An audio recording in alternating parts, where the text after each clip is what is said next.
Hey guys, welcome back to my channel. So I just got home from work and I had to sit down and film this video because I have thoughts. I have so many thoughts. I have been, for the past week or two, I can't remember when I started it, I have been listening to this on audiobook, The Last Cavalier by Alexander Dumas. And I was really excited to start this. As longtime viewers of my channel will know, I'm a huge fan of Alexander Dumas. The Count of Monte Cristo is one of my favorite books of all time. I read the entire D'Artagnan romances, even the one that most people don't read. I also read a couple of other books by him. I have several others I still want to get to. So when I heard about this, I was super excited, and I couldn't wait to pick it up. I found it for like $3 at my used bookstore, and I was so excited about that. So I grabbed it, and then when Tome Topple came along, I was like, okay, I'm totally gonna read this because this is clearly a tome. It's like 800 pages. And then I found out my library had it on audiobook, and that was perfect. So I started listening to it. Well, first of all, let's just talk about how the actual book doesn't start until right here. So all of this, I don't think you can see that very well. All of this is basically information about, so there's a note from the editor, and then there's this entire thing that's like context to the book. Well, the context I was really interested in because the way this book was found, so it was found not that long ago by a scholar and of Dumas, and he kind of worked to edit it. Basically, this was something that Alexander Dumas was writing in the final years of his life, and it was being serialized in a paper like all of his novels really were, but it had never actually been edited for a book or completed. So he didn't actually complete it. He wrote a arc for it, but he never actually got to complete it because he passed away before it was done.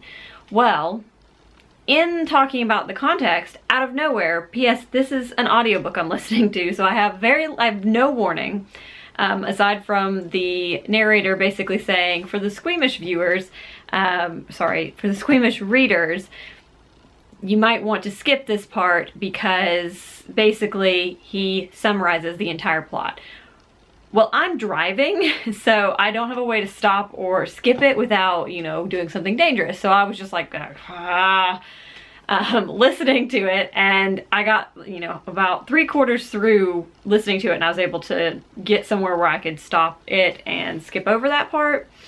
But by that point, I'd heard quite a bit of the plot, which, you know, infuriating as that is to somebody who likes to be surprised, it's not that big of a deal, because I feel like a lot of Dumas books have a certain sequence. So I was kind of intrigued even more by that, and come to find out as I got deeper into the actual book, that's what was keeping me reading or listening, because the book is called The Last Cavalier, being the adventures of the Comte de Saint-Hermine in the age of Napoleon. Okay, so the adventures of the Count of Saint-Hermine. That's what I'm expecting. A book about this one person and his adventures, kind of like Count of Monte Cristo, Three Musketeers style. I am 275 pages into this book, which is where I will be stopping, by the way. As you can tell from the title of this video, I am DNFing this book, because in 275 pages, we have probably had a total of 10 pages that are about the Count de Saint-Hermine, which I think I'm even being generous on that, because the majority of the part that was about him was him telling his fiance the story of his family.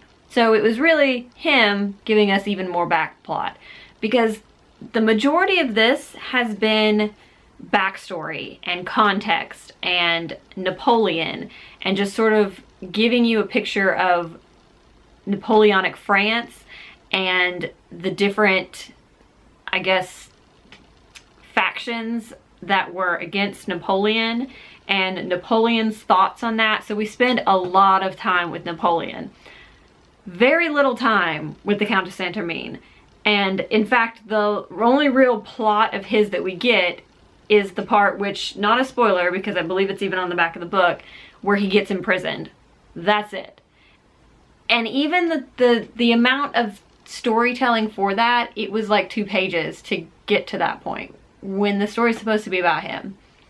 The point when I finally was like, I'm done, I am DNFing this, is when suddenly, in telling all this sidetracky back plot about Napoleon and Caudital and all of these things about Napoleonic France, we're suddenly in America following one random guy who really doesn't have any significance to the plot, who's just like in the wilderness, going over Niagara Falls, writing letters about how he almost died going over Niagara Falls twice. It has nothing to do with anything, and I just can't. One thing about Dumas that I have always said is that while he is wordy, everything has a point. That does not feel true here. And I can't help but think, because he didn't have an opportunity to edit this into the format of the final book, that it suffers because of that. Because I think that had it been actually edited for a book the way that he edited all his other books, I think it probably would have been more of a story and less of just like historical chunks just thrown at you, because that's what it feels like, is literally like word vomit about Napoleonic France. It does not in any way feel like a cohesive story. And I kept frustrated and got to the point where I couldn't even remember where in the book I was, because I would just stop listening and I'd be like daydreaming about things while I was listening to it because I was so bored. And I've never in my life found a Dumas book to be boring. So yeah, this is going straight back to the used bookstore it came from. Somebody else can buy it. I am just gonna put it back in my donation bin and buy other books with the money that I get from trading it back in, because yes, this right here is just not happening for me. I feel a little guilty because I love Dumas so much, but I can't. I will say that I looked because I was curious how much longer this shenanigans was gonna go on. And the first time we see the Comte de Saint-Hermine again is on page 343. So in all of this right here, which is like 60 pages, nothing. He's not in this at all. This is more Napoleon and his rivals. It's ridiculous. So while from the overview that was given in the context part of this preface, it sounded like something that would really intrigue me, and I'm sure if I continued on and pushed through, that second part would be interesting, because it sounds like Count of Monte Cristo and Three Musketeers kind of meshes a little bit. I just can't do it. I can't do it. It's just too much boring ass shit. The end.